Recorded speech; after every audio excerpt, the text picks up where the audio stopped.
It's spring 1944, in the skies above the oil fields of Romania.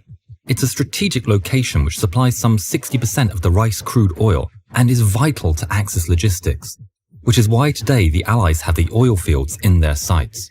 American B-17s and P-51s are en route to strike a blow and take out the oil supply. Swarms of B-17 bombers are incoming, but they're not alone. The flying fortresses are being escorted by squadrons of P-51 Mustangs, the Cadillac of the sky. It's an epic force, but they're not expecting an easy ride.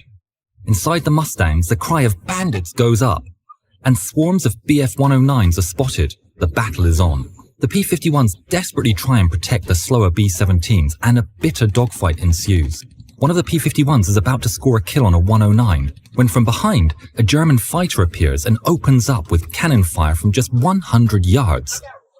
The Mustang doesn't stand a chance. It falls apart in an epic explosion, leaving a trail of smoke on its way down as its final flight ends.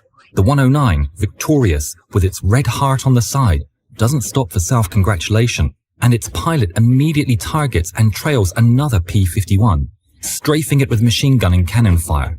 A second American plane is sent in flames to the ground. This particular pilot's skill is recognized by the Americans, and 8 Mustangs team up to scream around him, shooting constantly. But the German, amazingly, is evading most of the fire with superb maneuvers and hard turns. But being chased in hard battle drinks fuel at an alarming rate. Inside the cockpit of the 109, a red warning light has been flashing for some time now. Fuel is running out. The German pilot knows he won't make it back to base and continues until the last moment. As the engine starts to splutter, he makes a decision to bail out. His parachute opens violently, and then he floats gently towards the ground. One of the Mustangs comes around for what looks like an attack run on the falling pilot. Instead, the American flashes past, saluting the German. The code of conduct amongst the Knights of the Air isn't dead. The man on the receiving end of the salute is Erich Hartmann, the deadliest fighter pilot of all time, with 352 confirmed victories. Hartmann scored most of his victories fighting the Soviet aircraft on the Eastern Front. On one memorable occasion in 1944, he flew 2 consecutive missions, during which he downed 11 enemy aircraft. Flying in an almost constant state of numerical inferiority, dodging bursts from Yak fighters and Soviet flak, Hartmann had many brushes with death, but the closest he got was when he was almost killed by a fellow German. The Soviets are advancing towards the base of Erich's unit, JG-52. His commanding officer orders Lieutenant Hartmann and 7 other pilots to take to the skies and clear the air of enemy fighter bombers. The squadron takes off, and Hartmann soon sights 40 Sturmovik bombers, escorted by 40 Yak-9 and Lag-5 fighters. Erich leads his squadron, plunging from above like falcons onto their prey.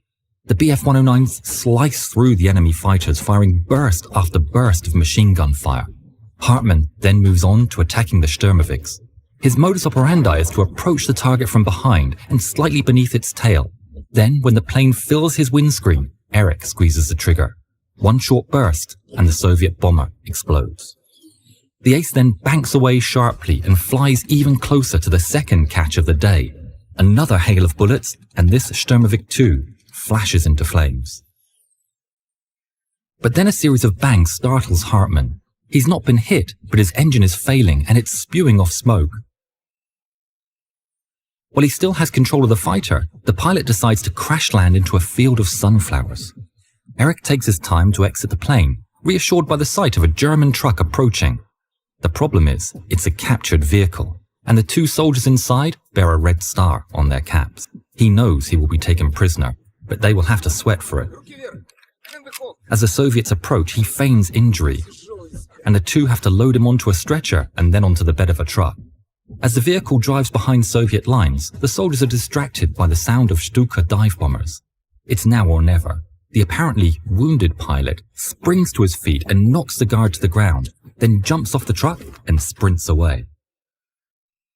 Walking in the darkness, Erich is startled when a voice booms out, "Halt!" Before Erich can identify himself, the German sentry fires with his Mauser and a bullet tears through Erich's trousers. Luckily, the round misses his leg. Before the nervous sentry reloads, Hartmann shouts, "I'm a German pilot who has been shot down. For God's sake, let me come through." The Soviets had removed all identification from his pockets, and the suspicious German sentries marched the flying ace to a foxhole at gunpoint. After a tense night and several interrogations, Erich Hartmann is escorted back to headquarters. He claimed his 352nd victory on the 8th of May 1945, a Soviet Yak fighter shot down over Brno. Later that day, after a long and brutal 6 years, the war in Europe ended. Hartmann and the JG-52 unit were ordered to surrender to the Americans, and they surrendered themselves to the US 90th Infantry Division. However, Erich and the other pilots of JG-52 were handed over to the Soviets, who had not forgotten the pain inflicted by the ace upon the Soviet Union. Erich was convicted by the Soviets as a war criminal and sentenced to 25 years in a POW and forced labor camp. It was a brutal sentence, but one the Soviets considered fully justified given the devastation the German war machine had wreaked upon the Soviet people. The end of captivity came when the Soviets wanted a trade agreement with the West, especially West Germany, and part of this deal was the release of all POWs. Hartmann returned to West Germany in 1955. After returning, he continued to serve in the Air Force, retiring in 1970 with the rank of colonel. He would continue to fly and would join his old Air Eagles with fly-ins, and naturally, he became a flying instructor. Erich Hartmann, the deadliest fighter ace of all time, took his last flight on the 20th of September 1993.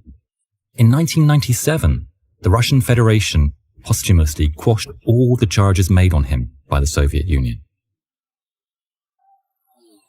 If you haven't yet, please subscribe to the channel and please watch more videos of ours. Thank you.